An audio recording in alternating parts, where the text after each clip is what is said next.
Tanya rakyat. Hasilnya adalah jeng-jeng. Anies Baswedan cuma 27% yang percaya akan melanjutkan program Jokowi. Oke. Dari data googling tidak ada, sangat minim, hasil surveinya begitu. Rakyat menganggap bahwa hanya 27% lah Anies Baswedan akan melanjutkan program Jokowi. Artinya ini sudah menjadi pendapat publik. Bagaimana membantahnya? Dengan 10 kali pidato gitu, 12 kali pidato gitu, rakyat sudah melihat seperti itu. Kalau kita mau berdebat, angka kalian mana? Ada nggak?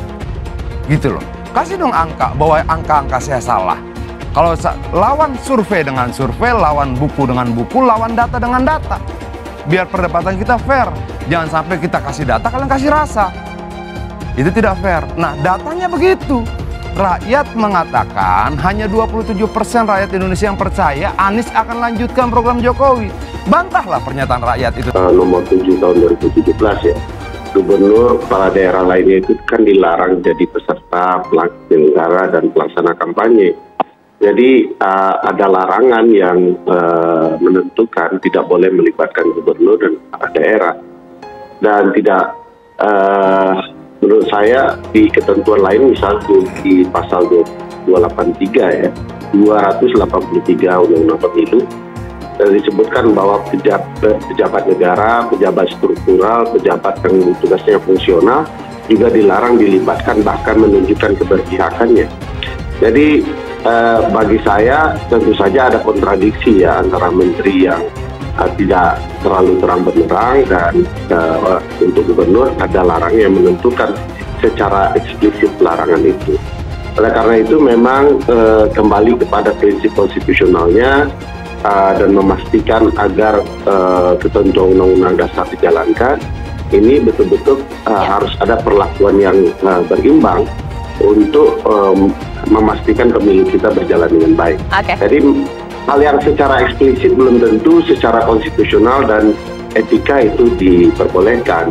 Jadi walaupun ada perbedaan bagi saya, ketentuan ini harus dilihat secara berimbang dan betul-betul adil bagi penyelenggaraan pemilu kita. Jelas memiriskan bagi kita.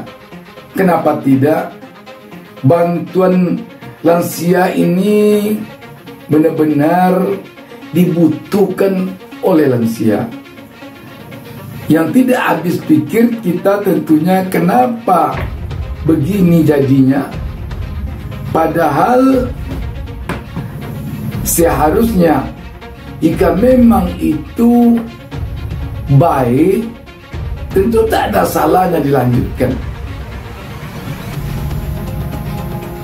Jadi disinilah artinya perubahan itu.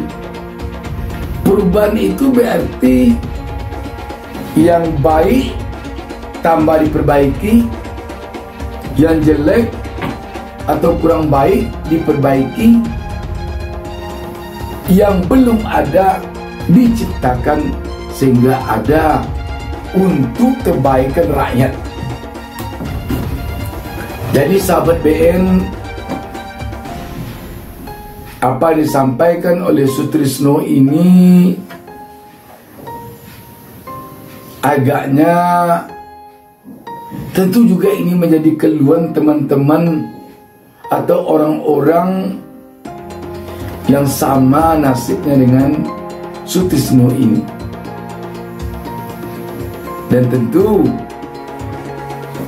kita rakyat berharap bantuan-bantuan sosial seperti ini benar-benar sampai kepada sasarannya dan harusnya bertambah terus, bukan berkurang. Apalagi kalau sampai di stop. Yang diharapkan tentu bertambah terus. Kalau bantuan lansia itu contohnya 100.000 per bulan, harusnya menjadi 200.000. Ketika sekarang yang menjabat adalah PJ Gubernur Heru Budi Hartono. Tetapi kalau biasanya contohnya 100.000 per bulan, sekarang dipotong 50% menjadi 50.000, itu namanya mundur. sahabat BN, sebenarnya sistem pemilihan langsung dalam pemilihan pemimpin kita saat ini sangat baik untuk menjadikan calon-calon pemimpin dan juga pemimpin bersaing ketat untuk berbuat baik kepada rakyat. Itu positifnya. Kalau calon A mengatakan, contohnya, dia akan memberikan sumbangan dalam bentuk dana sosial kepada lansia 500.000 per bulan, calon B bisa 1 juta per bulan, calon C bisa 1,5 juta. Tetapi dengan catatan perlu ditepati, harus ditepati. Jangan hanya sekadar janji. Ada juga yang berjanji, kalau saya terpilih nanti, kalau saya menang nanti, impor tidak ada, BBM tidak naik, misalnya. Tetapi setelah jadi, setelah dipilih rakyat, impor berjadi-jadi, BBM tiap sebentar naik harganya. Itu kan janji yang hanya sekedar janji dan tidak ditepati, dan itu akan menjadi bumerang nanti bagi yang pendukung PDIP curhat. Sejak Anies tak jabat gubernur, bantuan lansia dipotong 50% dan beras dihapus. Dikutip dari fajar.co.id Jakarta, seorang yang disebut pendukung PDIP, Sutrisno, mengeluh soal bantuan lanjut usia lansia di Jakarta yang tidak dibayar penuh. Laki-laki parubaya itu mengatakan kartu Jakarta Pintar KJP Plus hanya cair 50% saat lebaran, padahal bantuan itu sangat diharapkan. Pengakuan itu disampaikan Sutrisno pada loyalis Anies Baswedan, Musni Umar, saat ex-rektor Ibnu Khaldun itu bertemu Sutrisno pagi tadi, Senin 15 Mei. Pengakuan Sutrisno kembali diceritakan Musni melalui cuitannya di Twitter dengan akun _Musni Umar. Pagi ini saya antar istri ke puskesmas. Saya bertemu teman lama, Mas Sutrisno, pendukung PDIP, tutur Musni.